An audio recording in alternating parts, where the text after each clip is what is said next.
I'm Amy, thank you for tuning in.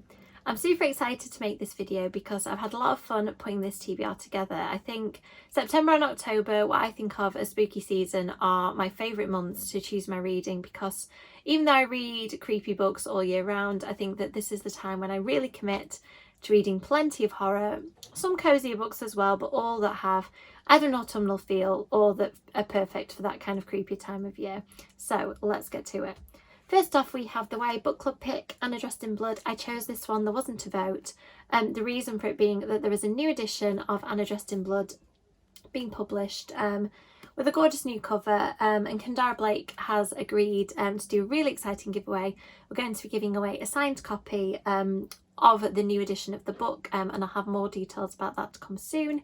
But I'll be reading this one because obviously the new edition isn't out yet. So if you want to join us for that, you can either wait and join in halfway through the month when the new edition comes out, or you can pick up one of the original covers, which are really beautiful too.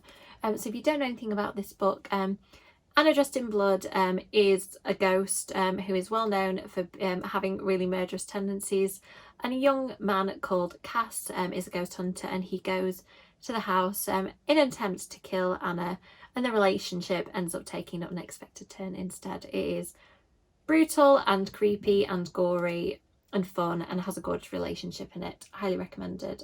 So that is going to be the first book I'm going to read. Another reread. I misplaced my original copy of The Dead House, so I picked this up second hand, and I decided that I'm going to reread it because I absolutely love this book. I love Dawn Kurtagic's writing, and I've been really into mixed media lately, and I think that this was one of the original mixed media books that I read. I'm going to show you quickly just in case of spoilers. Dawn wrote this quite a while ago. It was her first book, and I don't think I've read it since it came out, so it's definitely time to give this one another go. I've had Cirque Berserk on my TBR for absolutely ages. I bought it, I think, last spooky season when I saw people talking about it. It's a novella, I think. Does it count as a novella if it's that length? Maybe. So it should be quite a short read. It sounds really fun. I've definitely gone for quite a few books with a slasher vibe this month. I think that's what I'm getting into with this one. It's set in the 80s. It says the summer of 1989 brought terror to the town of Shadows Creek, Florida, in the form of a massacre at the local carnival, Cirque Berserk. One fateful night, a group of teens killed a dozen people, then disappeared into thin air. No one knows why they did it, where they went, or even how many of them there were, but legend has it they still roam the abandoned carnival looking for blood to spill. 30 years later, best friends Sam and Rochelle are in the midst of a boring senior trip when they learn about the infamous Cirque Berserk. Seeking one last adventure, they and their friends journey to nearby Shadows Creek to see if the urban legends about Cirque Berserk are true. But waiting for them beyond the carnival gates is a night of brutality, bloodshed and betrayal. Will they make it out alive, or will the carnival's past demons extinguish their futures? I mean, that sounds ideal for this time of year. Another one in a similar vibe, Kill River, I've had for ages. I've seen it a lot on social media. Again, this one's set in the 80s, and this is about a group of teenagers who decide to sneak away from summer camp by rafting down the nearby river, stumble into a mysterious water park that appears to be empty, and they soon discover that they are being stalked through the park. Sounds like fun. Also, I feel like I pre-ordered this and got a nice special edition. I think it's from Forbidden Planet, and this book's been out years and I still haven't read it. No excuses. It says, on the edge of town, a beast haunts the woods. Trapped in the grey, its bonds loosening. Uprooted from the city, Violet Saunders doesn't have much hope of fitting in at her new school in Four Paths, a town almost buried in the woodlands of rural New York. The fact that she's descended from one of the town's founders doesn't help much either. Her new neighbours treat her with distant respect and something very like fear. When she meets Justin, May, Isaac and Harper, all children of founder families, and sees the otherworldly destruction they can wreak, she starts to wonder if the townsfolk are right to be afraid. When bodies start to appear in the woods, the locals become downright hostile. Can the teenagers solve the mystery of Four Paths and their own part in it before another calamity strikes? Sounds really good. I don't know why I haven't picked it up yet. Another one that I've seen a lot on HorrorTube, Camp Slaughter. I've been quite into summer camp books recently. I enjoyed Welcome to Camp Killer by Cynthia Murphy. You're Not Supposed to Die Tonight. I think, is that one by Callum Bayron? So this one should be another one in that deep, bloody vein. Camp Slaughter, this deep in the woods, danger can be lurking anywhere. It's a local legend. No one is sure if this Camp Slaughter place is real or not, but a group of college kids renting out a cabin deep in the woods of Pennsylvania will soon realise the truth. They'll realise the danger too. Or rather, the cannibal out in the woods will bring the danger to them. Did not know we had a cannibalism book on the list. That sounds interesting. Next up, I'm going to be interviewing William Hussey at Yelp, which I'm super excited about, on the Crazy Stupid Love panel. This one is predominantly romance, I think, but because of the slight hint of zombies to it, I thought that it would go well for this time of year. It says Jesse Spark has a broken heart and in a few short weeks he'll require major surgery to repair it, which means he only has a month to accomplish two almost impossible tasks. Number one, shoot his epic zombie movie on a shoestring budget to help him get into film school. Number two, fall in love before the surgery lands him with a huge scar, because how will anyone ever fancy him after that? A savagely funny romance about body image, self-acceptance and falling in love for fans of sex education and Heartstopper. That sounds really good. Now, probably one of the books I'm most excited about, this one has vampires.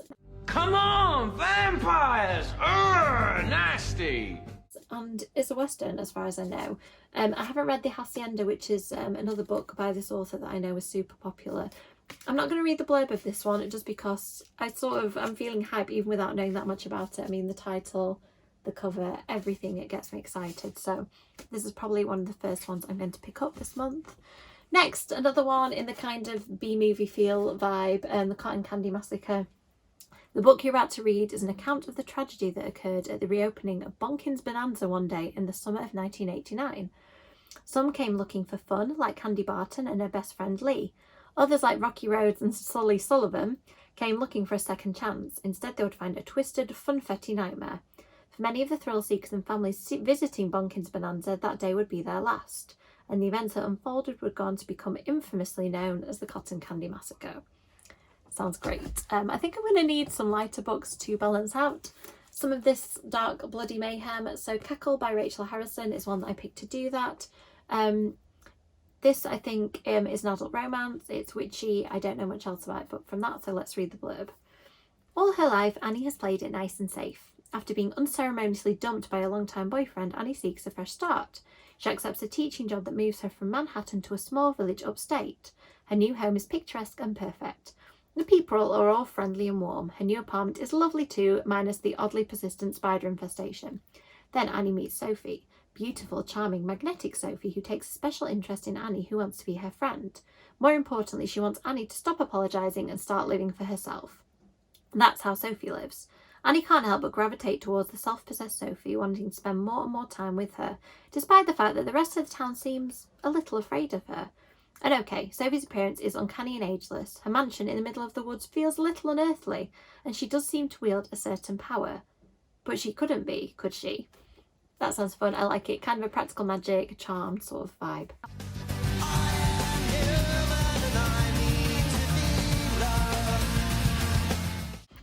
Which I'm looking for because I have another slasher to round it out. This is another one.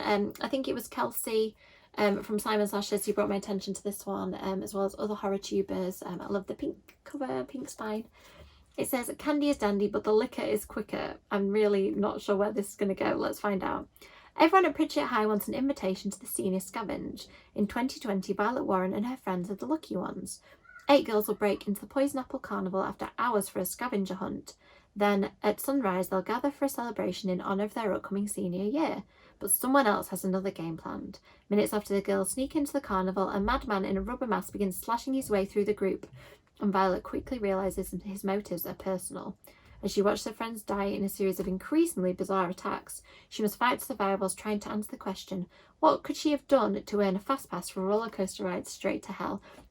I didn't realise that there was quite a theme of this stack of books, that we've got a lot of kind of funhouse feels, a lot of summer slashers, some books set in the 80s.